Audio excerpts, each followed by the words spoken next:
Hey guys, this is Navinad. I wanted to do a video series, or at least a couple videos, on exploitative play. A lot's been said and a lot is talked about in regards to playing an unexploitable game theory optimal type strategy.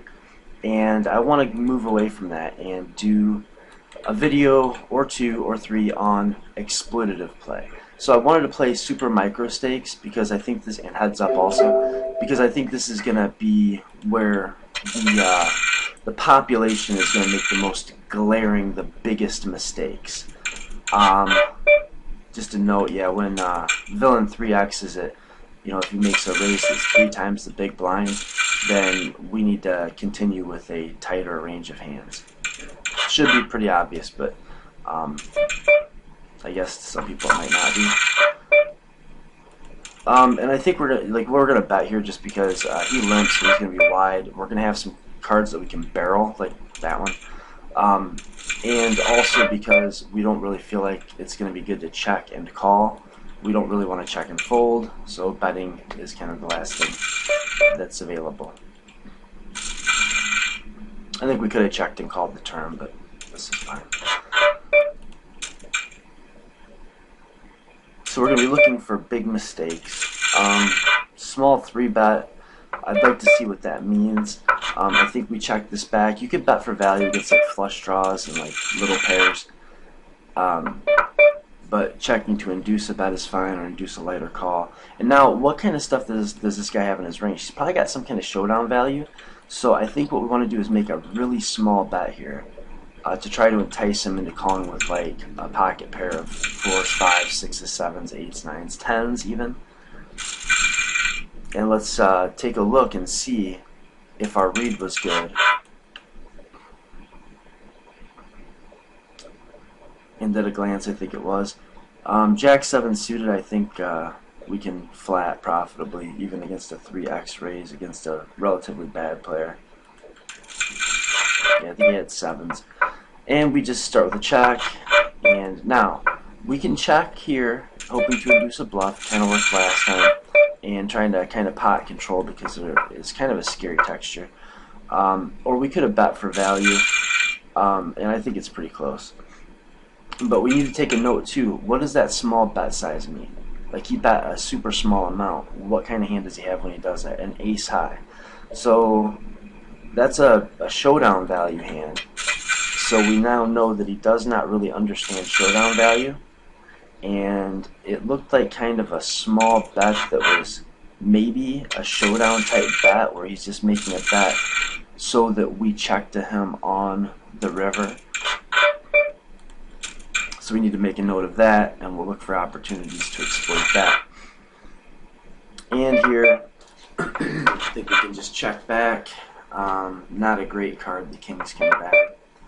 So we could bet, we could maybe get value from a 6, a worse 9, pocket pairs, queen x, like maybe a gut shot, yeah. And it's an interesting note that he did not, he didn't see that, or he didn't, yeah, that he didn't bomb the turn. He didn't get aggressive with his gut shot when we showed kind of weakness. And if we can figure out what kind of hands he's just shoving with like 30 big blinds, that'd be good too. It's got to be a leak. There's no good hands to do that with. And how do we exploit this? And I think a lot of people would start to limp, but I don't think that's right. I think min raising, even if we're planning on folding to his shove, and we expect him to shove a lot, is probably good. Okay, so we check, and now this is a real good spot to bomb the turn. Because I want to know if he checks back the flop instead of c-betting it, is he checking back with showdown value that he's going to call at least one time with, or is he checking back with his air and he's just going to fold when we leave the turn?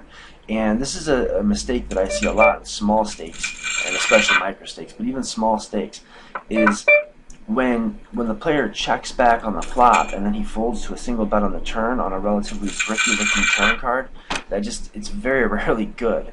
He should have c-bet the flop if he didn't have a hand that was strong enough to call one bet.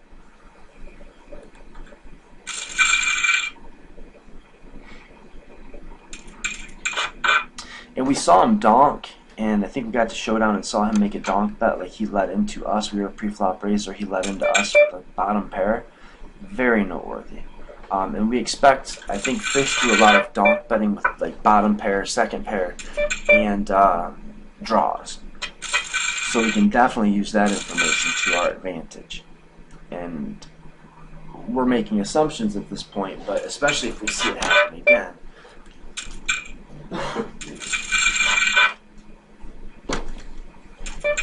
Okay, so he donks into us. Now we're going to put him on like a 10 and just call it because we don't want to raise him and blow him off the hand. And now he makes a tiny bet. We don't want to let him pot control, which looks like what he's trying to do. You can't let your opponent pot control from out of position. No way. It's like it should be illegal. Now, I think we want to bet. Yeah, that looks good. I played this game yesterday. But I think, yeah, we want to bet on the small side because we do want to get looked up by his 10x if he has any 4x, like smaller pocket pairs. Yeah, there's a king 10.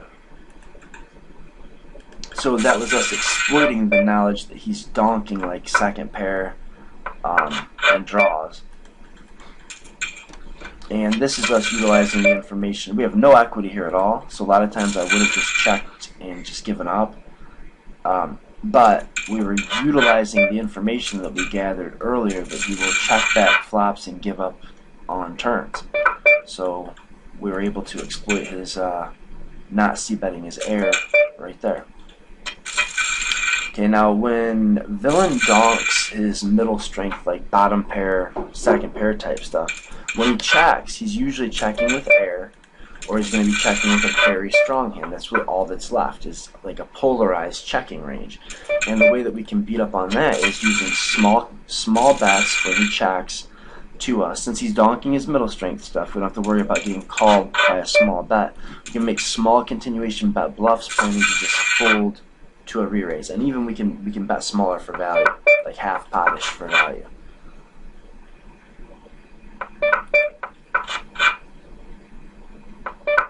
And we're just going to try to get this forward to showdown, I would imagine. Yeah.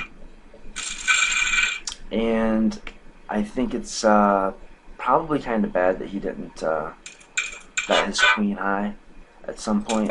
Not for value, just to try to blow us off with a hand like the one we had. He's letting us realize our showdown value. Now, when he checks back, what does that check back mean?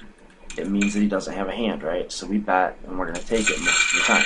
Now, when he calls, what does that mean? And I think it means he's got a ton of flush draws, and he's not going to call when he misses the river. So another case where I feel like he never has an 8 there because he would have c-bet the flop, but we can have an 8 because we check to the razor. And I think when he calls us on the flop, or on the turn rather, he has to have improved in some way. It's probably not the 8. It did open a spade flush draw, so probably he was on a flush draw. And when he misses the flush draw, we can just bet it and take it. So there's nothing really GTO about the way I'm playing, or was playing here. I was really just trying to dial in on what he's doing wrong and make him pay for doing those things incorrectly. I think we maybe could have stacked there, but I don't think it's necessary. It would have been a high variance, like break even, maybe slightly plus EV play, but we don't really know what kind of hands he's jamming. A lot of fish will jam like, you know, over bet jam, open jam, like pocket 5s, pocket 6s, things like that. Because they just don't know how to play in post flop. They figure they're ahead now, just get it in and see what happens. Now, when he checks, I think this is actually a mistake that I made. I think we should have been checking back because he's got a polarized range. We want to induce bluffs from his BS, and we're going to get stacks in anyway if he's got like an ace-king or something, right? So I think I would have preferred to check back and then maybe raise the turn, or even called the turn and then raise the river or bet the river ourselves. Yeah, but we know that we coolered him, but we knew it going in.